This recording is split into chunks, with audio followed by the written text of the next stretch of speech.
Welcome back guys. Assassin's Creed Shadows is now available on PC platform, released just today. In this video I'll be testing it on my Steam Deck running on SteamOS. Big thanks to Ubisoft for providing me with a review copy of the game. It's the Ubisoft Connect version of it. I'll be using Lutris to run Ubisoft Connect client on my Steam Deck. We'll show you the setup process. This game is marked as Steam Deck verified, so if you're planning on running it on your deck, it's better to just buy it from Steam store. The game is set in 16th century Japan towards the end of the Sengoku period, focuses on the age-old struggle between the Assassin Brotherhood and the Templar Order. It features two protagonists, Fujibayashi Naoe, who's a female shinobi from the province Iga, and Yasuke, an African samurai who has established himself as the most trusted and deadly samurai of the warlord Oda Nobunaga. We don't get to play as Yasuke immediately after the game's prologue.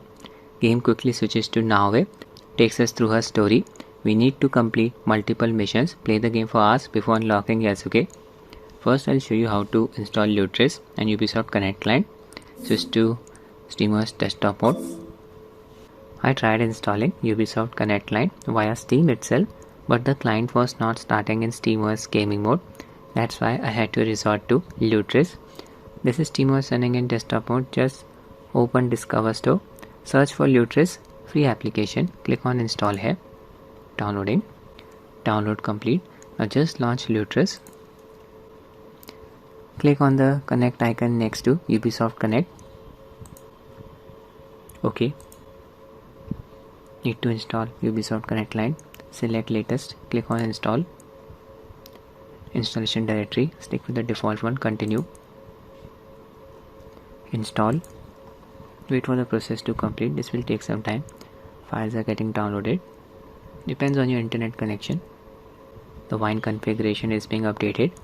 Installation process is going on. It can take a minute or two for the process to complete. Installation complete. Click on launch.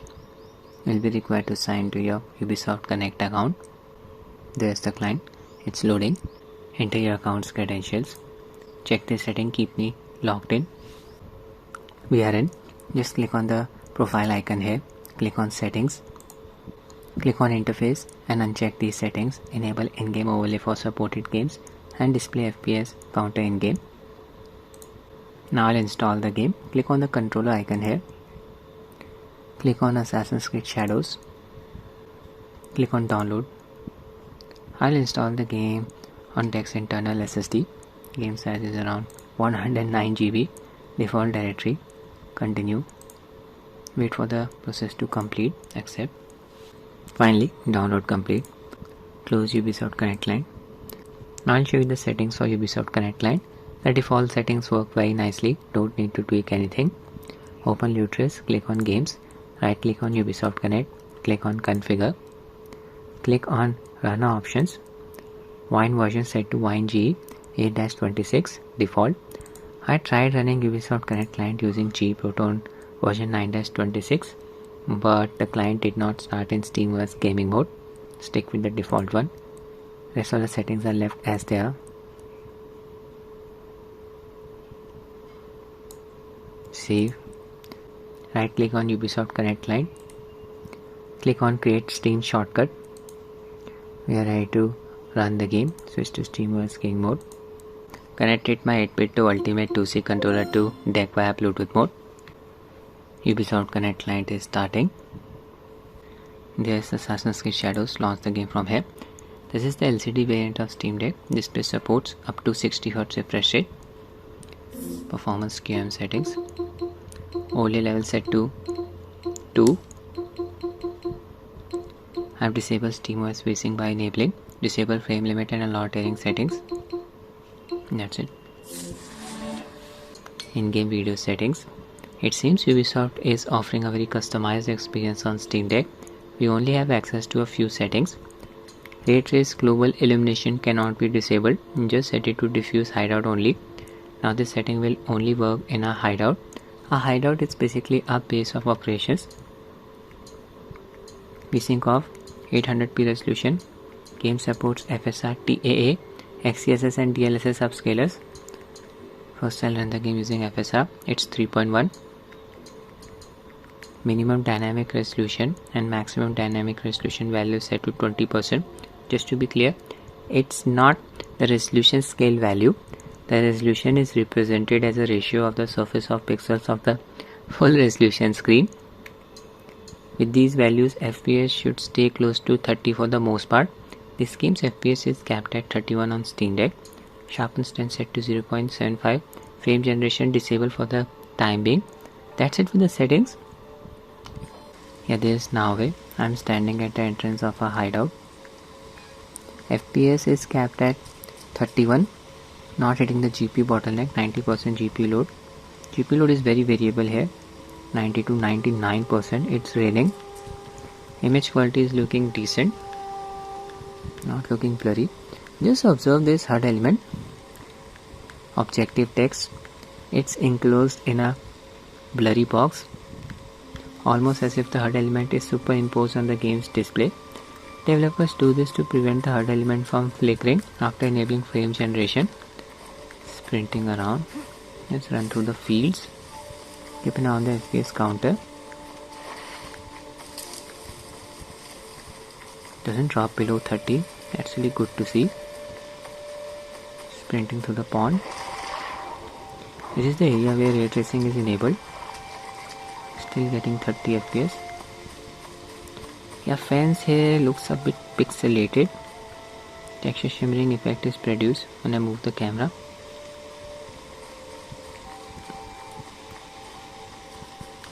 Back to the hideout.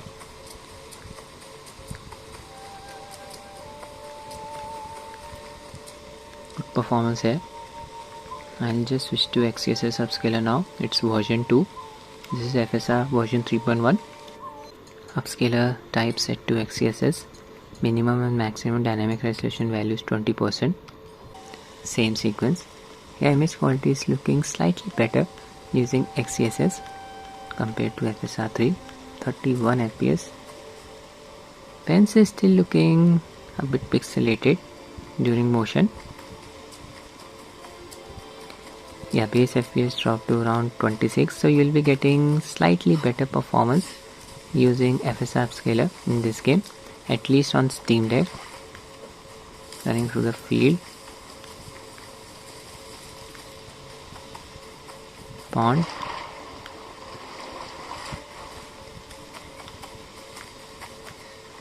The fence.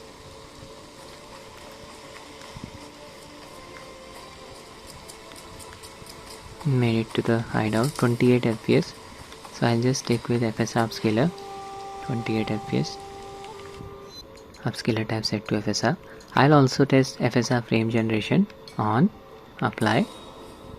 Deck CPU can draw up to 15 watts of power. This power is shared between the CPU and the GPU. If the CPU draws too much of power, GPU's performance will tank, so I'll just apply a manual GPU clock. Open performance VM settings. Enable manual GPU clock setting and set the clock speed to 1400 MHz. Back to the game. Yeah, FPS increased to around 50. Can observe the added amount of smoothness. Check out the real world input delay. Latency increase, but the input delay is manageable.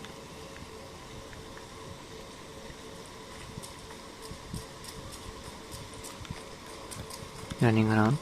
FPS stays within a range of 42 to 50. The key takeaway here is that the game is not stuttering. Look at that frame pacing graph.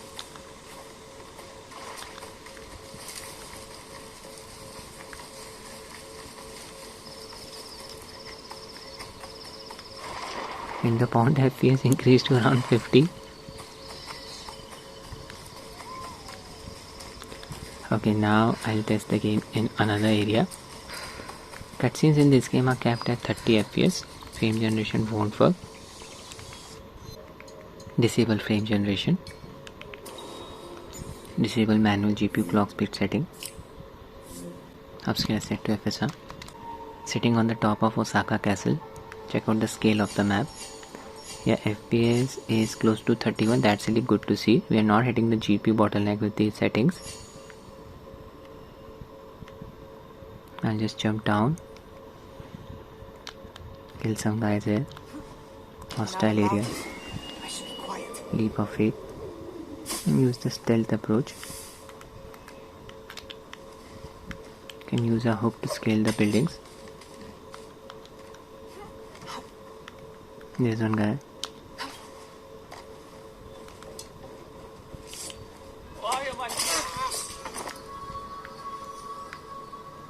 So 30 FPS is possible in heavily populated areas. Oh no, someone saw me. I got stuck there. Okay, now I'll enable frame generation. On, apply, enable manual GPU clock speed setting 1400 MHz. Resume the game. Try to kill this guy.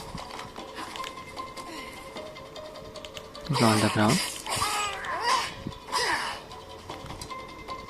Game is running very smoothly. Yeah, it's done. Hopefully I didn't alert everyone. Not observing any graphical artifacts. HUD elements are not flickering. Good implementation of FSR frame generation in this game. I even tested it on my ROG Ally. Worked very nicely.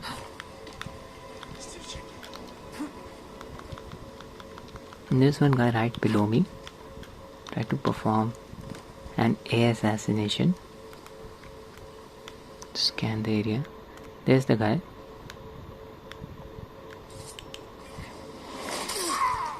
Got him. Engage in melee combat here. Alert everyone.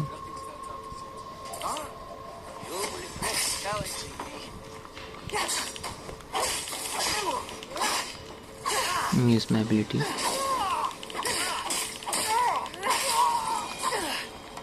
So no performance issues here. I'll test another area. Disable frame generation. Disable manual GPU clock speed setting. My current location, nearby Sakai village. It's a heavily populated area, good for testing the game. Entering the village and traverse through it on horseback. Almost hitting the GPU bottleneck. My current objective, talk to a blacksmith named Heiji. He is here somewhere. I'll go to the port.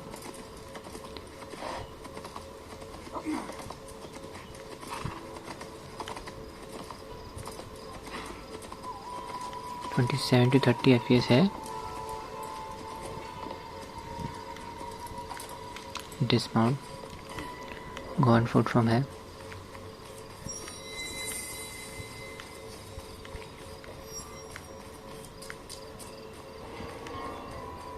So decent performance even in the village of Sakai.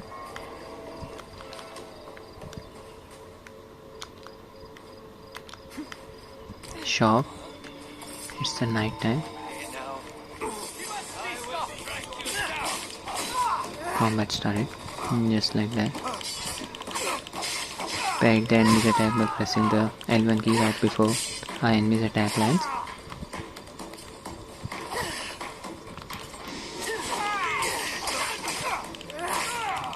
FPS stays close to 30. Not a good idea taking on 3 guys at once.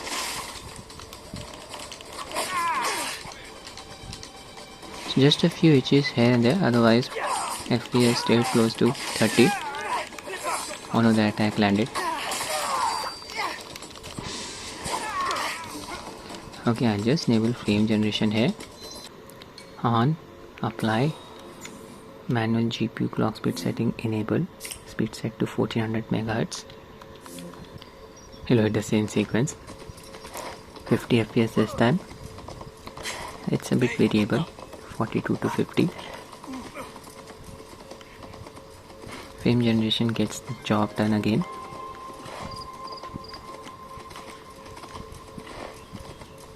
Game is not stuttering, but look at that CPU load, 90%. This is insane.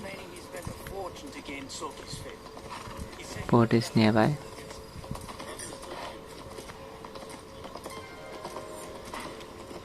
40 FPS.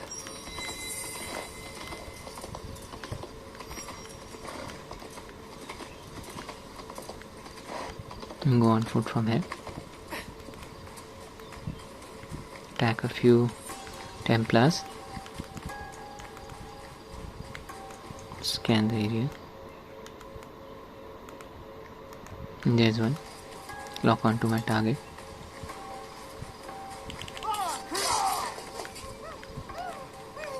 Scared this guy. I'm going for a swim. Now I'll test the game in the open world. 60 FPS while swimming.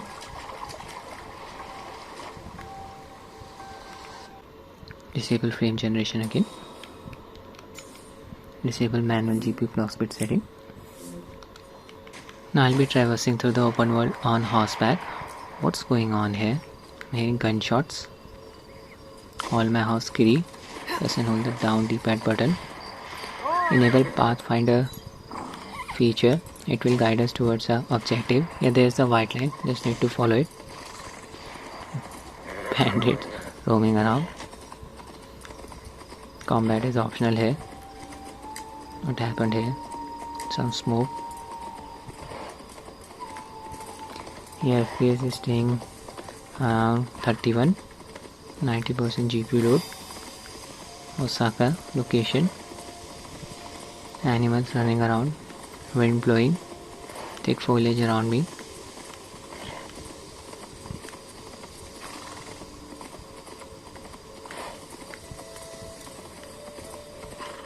River stream nearby. Gorgeous vista. Okay, I'll enable frame generation now. On. Apply. Enable manual GPU clock setting. 1400 MHz speed. Back to the game. Yeah, FPS increased to around 50. Can observe the advantage smoothness. I'll continue along the path. Temple discovered. There it is.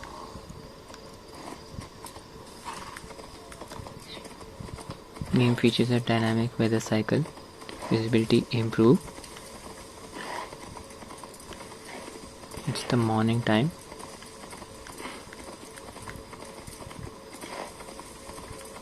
NPCs. Not sure what happened here. Dead creature.